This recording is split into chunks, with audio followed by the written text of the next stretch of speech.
ঢাকায় পরবর্তীতে মহাসমাবেশ অনুষ্ঠিত হবে এবং সেই মহাসমাবেশ থেকে আমাদের বৃহত্তর গণ আন্দোলনের ডাক আসবে।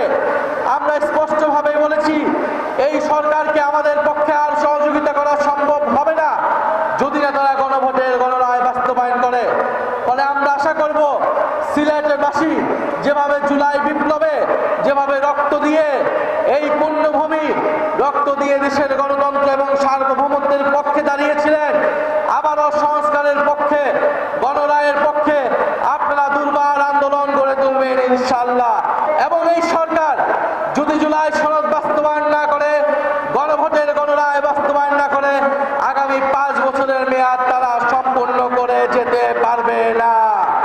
ফলে তারেক রহমানকে সিদ্ধান্ত নিতে হবে, তিনি কি 5 বছর নির্বাচিতভাবে ক্ষমতায় থাকতে চান, নাকি শেখ হাসিনা সহ পৃথিবীর অন্যান্য জায়গায় যেই করুণ পরিণতি হচ্ছে জনগণের রায়কে অবজ্ঞা করার জন্য, সেই পরিণতি তিনি ভোগ করতে চান। সিদ্ধান্ত তারেক রহমানকে নিতে হবে।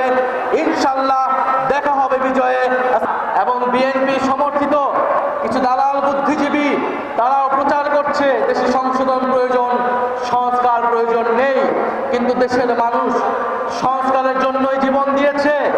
ইভেন এই বিএনপি গত 16 বছর ধরে সংস্কারের মূলা ঝুলিয়ে, 31 দফার মূলা ঝুলিয়ে জনগণের সাথে প্রতারণা করেছে। মধ্যবিত্তের উপরে করের বোঝা চাপিয়ে দিয়েছে এই বাজেটের মধ্য দিয়ে।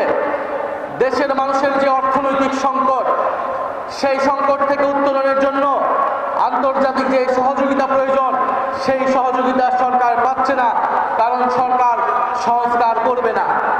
ফলে সরকার যদি সংস্কার না করে, সরকার যদি বিচার না করে, ফলে জনগণের মধ্যে যে নতুন আস্থা তৈরি হয়েছিল, সেই আস্থা তারেক রহমানের সরকার ধরে রাখতে পারবে না।